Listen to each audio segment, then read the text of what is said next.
ಬಲಿಷ್ಠ ಆಸ್ಟ್ರೇಲಿಯಾ ತಂಡವನ್ನ ಬಗ್ಗು ಬಡಿದು south Africa ತಂಡ ವಿಶ್ವ ಟೆಸ್ಟ್ ಚಾಂಪಿಯನ್ಶಿಪ್ ಫೈನಲ್ ಟ್ರೋಫಿಯನ್ನ ಗೆದ್ದು ಬೀಗಿದೆ. ಚೋಕರ್ಸ್ ಲೇಬಲ್ ಕಳಚಿಟ್ಟು 27 ವರ್ಷಗಳ ಬಳಿಕ ಐಸಿಸಿ ಕಪ್ಗೆ ಮುತ್ತಿಕ್ಕಿದ್ದಾರೆ. ಟೆಂಬಾ ಬೌಮಾ ನಾಯಕತ್ವದ ಹರಿಣ ಪಡೆಗೆ ಇಡೀ ಕ್ರಿಕೆಟ್ ಜಗತ್ತೇ ವಿಶ್ ಮಾಡ್ತಾ ಇದೆ. ಆದರೆ ಸೋಲನ್ನ ಅರಗಿಸಿಕೊಳ್ಳೋಕೆ ಆಗದಂತ ಆಸ್ಟ್ರೇಲಿಯಾದ ಆಟಗಾರರು ಮಾತ್ರ ಹೊಸ ವರಸೆ ತೆಗೆದಿದ್ದಾರೆ. ಕುಣಿಯಲಾರದವರು ನೆಲ ಡೊಂಕು ಅನ್ನೋ ಹಾಗೆ ತಮ್ಮ ಸೋಲಿಗೆ ಆರ್ಸಿಬಿಯನ್ನು ಹೊಣೆ ಮಾಡ್ತಿದ್ದಾರೆ. ಅರೆ, ಕಾಂಗರುಗಳ ಸೋಲಿಗೂ ಆರ್ಸಿಬಿಗೂ ಏನ್ ಸಂಬಂಧ? ಎಲ್ಲಿಯ ಮಾಮರ ಎಲ್ಲಿಯ ಕೋಗಿಲೆ ಅಂತ ನಿಮಗೂ ಕೂಡ ಅನಿಸ್ಬೋದು. ಆಸೀಸ್ ಪ್ಲೇಯರ್ಸ್ ವಾದ ಏನು ಅನ್ನೋದನ್ನ ಈ ವಿಡಿಯೋದಲ್ಲಿ ಹೇಳ್ತೇನೆ. ನಾನು ಶಾಂತ, ನೀವು ಸುದ್ದಿಯಾನದ ಸಬ್ಸ್ಕ್ರೈಬರ್ ಆಗೋದಿಕ್ಕೆ ಮರಿಬೇಡಿ. ಜೂನ್ 14ರಂದು ಇಂಗ್ಲೆಂಡ್ನ ಲಾರ್ಡ್ಸ್ ಮೈದಾನದಲ್ಲಿ ನಡೆದಂತ ವಿಶ್ವ ಟೆಸ್ಟ್ ಚಾಂಪಿಯನ್ಶಿಪ್ ಫೈನಲ್ ಪಂದ್ಯದಲ್ಲಿ ಸೌತ್ ಆಫ್ರಿಕಾ ತಂಡ ಗೆದ್ದು ಐಸಿಸಿ ಟ್ರೋಫಿಯನ್ನು ತನ್ನದಾಗಿಸಿಕೊಂಡಿತ್ತು. ಎರಡನೇ ಇನ್ನಿಂಗ್ಸ್ನಲ್ಲಿ ಟೆಂಬಾ ಬೌಮಾ ಮತ್ತು ಏಡಮ್ ಮಾರ್ಕ್ರಮ್ ಜೋಡಿಯ ಅದ್ಭುತ ಜೊತೆಯಾಟದಿಂದಾಗಿ ಆಸೀಸ್ ಬೌಲರ್ಗಳು ತಂಡ ಹೊಡೆದಿದ್ರು.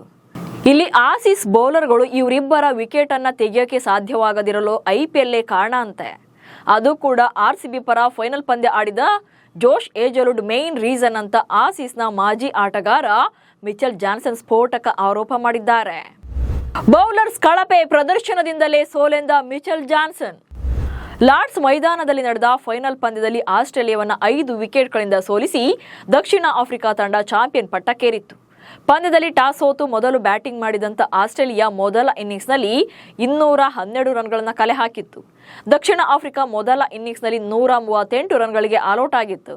ಇನ್ನು ಎರಡನೇ ಇನ್ನಿಂಗ್ಸ್ನಲ್ಲಿ ಆಸ್ಟ್ರೇಲಿಯಾ 207 ರನ್ಗಳನ್ನು ಸೇರಿಸಿತ್ತು. ಸೊ ದಕ್ಷಿಣ ಆಫ್ರಿಕಾ ಈ ಗುರಿಯನ್ನ ಬೆನ್ನಟ್ಟಿ 5 ವಿಕೆಟ್ಗಳ ನಷ್ಟಕ್ಕೆ 282 ರನ್ಗಳನ್ನು ಕಲೆ ಹಾಕಿ ಜಯ ಸಾಧಿಸಿತ್ತು. ಆಕ್ಚುಲಿ ಈ ಪಂದ್ಯದ ಎರಡನೇ ಇನ್ನಿಂಗ್ಸ್ನಲ್ಲಿ ಆಸ್ಟ್ರೇಲಿಯಾ ಬೌಲರ್ಗಳ ಪ್ರದರ್ಶನ ಕನ್ಸಿಸ್ಟೆನ್ಸಿ ಆಗಿರಲಿಲ್ಲ. ಇದರ ಪರಿಣಾಮವೇ ವಿಶ್ವ ಟೆಸ್ಟ್ ಚಾಂಪಿಯನ್ಶಿಪ್ ಕೈ ಚೆಲ್ಲಬೇಕಾಯಿತು ಅಂತ ಆಸ್ಟ್ರೇಲಿಯಾದ ಮಾಜಿ ವೇಗಿ ಮಿಚೆಲ್ ಜಾನ್ಸನ್ ಆರೋಪ ಮಾಡಿದ್ದಾರೆ.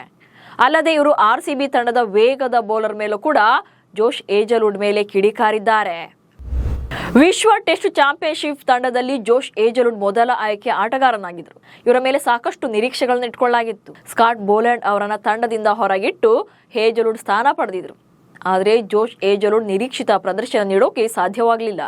ಪ್ರಶಸ್ತಿ ಸುತ್ತಿನ ಕಾದಾಟದಲ್ಲಿ 2 ಇನ್ನಿಂಗ್ಸ್ಗಳನ್ನ ಸೇರಿ ಜೋಶ್ ಏಜಲ್ವುಡ್ ಕೇವಲ 2 ವಿಕೆಟ್ಗಳನ್ನ ಮಾತ್ರ ಪಡೆದರು. ಜೋಶ್ ಅವರ ಪ್ರದರ್ಶನ ಕಳಪೆಯಾಗಿತ್ತು ಅಂತ ಆಸೀಸ್ನ ಮಾಜಿ ವೇಗಿ ಮಿಚೆಲ್ ಜಾನ್ಸನ್ ಸಿಡಿಮಿಡಿಗೊಂಡಿದ್ದಾರೆ. ಜೋಶ್ ಏಜಲ್ವುಡ್ ಅವರ ತಪ್ಪು ನಿರ್ಧಾರವೇ ತಂಡಕ್ಕೆ ಮಾರಕವಾಯಿತು. ಟೆಸ್ಟ್ ಫೈನಲ್ಗೂ ಮುನ್ನ ಐಪಿಎಲ್ ಆಡುವ ನಿರ್ಧಾರ ಸರಿಯಾಗಿರಲಿಲ್ಲ. ಜೋಶ್ ಏಜಲ್ವುಡ್ ಐಪಿಎಲ್ನಲ್ಲಿ ಆರ್ಸಿಬಿ ಪರ ಆಡೋ ಬದಲು ವಿಶ್ವ ಟೆಸ್ಟ್ ಚಾಂಪಿಯನ್ಶಿಪ್ಗೆ ತಯಾರಿ ನಡೆಸಿದ್ರೆ ಚೆನ್ನಾಗಿರ್ತಿತ್ತು, ಪಂದ್ಯವನ್ನ ಗೆಲ್ತಾ ಇದ್ವಿ ಎಂದಿದ್ದಾರೆ. ಹೇಜಲ್ವುಡ್ ಕಳೆದ ಕೆಲ ತಿಂಗಳುಗಳಿಂದ ಫಿಟ್ನೆಸ್ ಸಮಸ್ಯೆಯನ್ನು ಎದುರಿಸ್ತಾ ಇದ್ರು.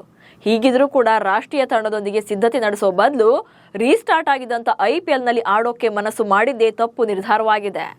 ಐಪಿಎಲ್ ಮುಗಿಸಿ ತಂಡ ಸೇರಿಕೊಂಡ್ರೂ ಕೂಡ ಅಭ್ಯಾಸವನ್ನ ನಡೆಸೋಕೆ ಹೆಚ್ಚಿನ ಅವಕಾಶ ಸಿಗದೆ ಇದ್ದಿದ್ದೇ ಆಸ್ಟ್ರೇಲಿಯಾ ಸೋಲಿಗೆ ಕಾರಣ ಎಂದಿದ್ದಾರೆ. ಅಲ್ಲದೆ ಐಪಿಎಲ್ ಪೋಸ್ಟ್ಪೋನ್ ಆದಾಗಲೇ ಆಸ್ಟ್ರೇಲಿಯಾ ಆಟಗಾರರು ಮರಳಿ ಐಪಿಎಲ್ ಆಡೋಕೆ ಹೋಗಬಾರದು, WTC ಫೈನಲ್ಗೆ ತಯಾರಿ ನಡೆಸಬೇಕು ಅಂತ ಮಿಚೆಲ್ ಜಾನ್ಸನ್ ಮೊದಲೇ ಹೇಳಿದ್ರು.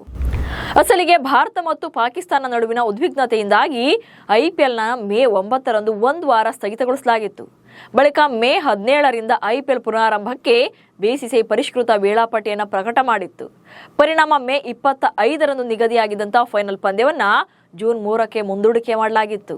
ಸೊ 10 ದಿನಗಳ ಕಾಲ ಪೋಸ್ಟ್ಪೋನ್ ಆಗಿದ್ರಿಂದ ಕೆಲ ವಿದೇಶಿ ಆಟಗಾರರು ನ್ಯಾಷನಲ್ ಡ್ಯೂಟಿಗಾಗಿ ತಮ್ಮ ದೇಶಗಳಿಗೆ ವಾಪಸ್ ಆಗಿದ್ರು. ಆದರೆ ಜೋಶ್ ಏಜಲ್ವುಡ್ ಇಂಜುರಿಯಿಂದ ರಿಕವರ್ ಆಗಿ ಆರ್ಸಿಬಿಯ ಕೊನೆಯ ಪಂದ್ಯಗಳಲ್ಲಿ ಕಣಕ್ಕಿಳಿದಿದ್ರು. ಪಂಜಾಬ್ ವಿರುದ್ಧದ ಎಲಿಮಿನೇಟರ್ 1 ಪಂದ್ಯದಲ್ಲಿ 3 ವಿಕೆಟ್ ಬೇಟೆಯಾಡಿದ್ರೆ ಫೈನಲ್ ಪಂದ್ಯದಲ್ಲಿ 1 ಕ್ರೂಷಿಯಲ್ ವಿಕೆಟ್ ಅನ್ನು ಉರುಳಿಸಿದ್ರು. ಆರ್ಸಿಬಿ ಪರ ಬೌಲಿಂಗ್ ಬ್ರಹ್ಮಾಸ್ತ್ರವಾಗಿದ್ದಂಥ ಹೇಜಲ್ವುಡ್ ಈ ಸೀಸನ್ ಅಲ್ಲಿ ಹೈಯೆಸ್ಟ್ ವಿಕೆಟ್ ಟೇಕರ್ ಕೂಡ ಆಗಿದ್ರು. ಆದರೆ ಆರ್ಸಿಬಿ ಪರ ಅಂತಿಮ ಪಂದ್ಯಗಳನ್ನು ಆಡೋ ಬದಲು WTC ಫೈನಲ್ಗೆ ತಯಾರಿ ನಡೆಸಿದ್ರೆ ನಾವೇ ಗೆಲ್ತಿದ್ವಿ ಅನ್ನೋದು ಮಿಚೆಲ್ ಜಾನ್ಸನ್ ಅವರ ವಾದ. ಅಸಲಿಗೆ ಇಲ್ಲಿ ಆಸೀಸ್ ಸೋಲಿಗೆ ಜೋಶ್ ಏಜಲ್ವುಡ್ ಕಾರಣ ಅನ್ನೋದಕ್ಕಿಂತ ಸೌತ್ ಆಫ್ರಿಕಾ ಪರ ಮಾರ್ಕ್ರಮ್ ಮತ್ತು ಟೆಂಬಾ ಜೋಡಿಯ ಮೋಡಿಯೇ ಕಾರಣ ಅನ್ನೋದೇ ಸತ್ಯ. ನಮಸ್ಕಾರ.